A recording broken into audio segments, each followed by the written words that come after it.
was it to be part of such celebrations? Oh, thank you. Well, it was such an honour, you know, to be asked. Originally I was going to do a play reading. Yeah. There was lots of different actors doing readings, and then they asked if I'd end the show with We'll Meet Again, and then asked if I'd start it with When the Lights Go Out, all these amazing, When the Lights Go On, should I say, all these Vera Lynn songs, you know, that were, you know, she sang to the troops.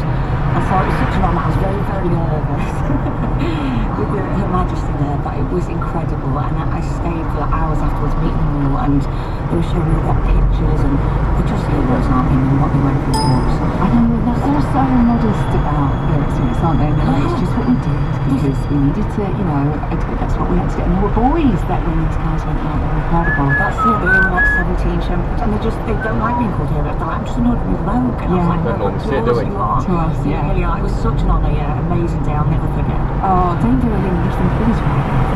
Yeah, sometimes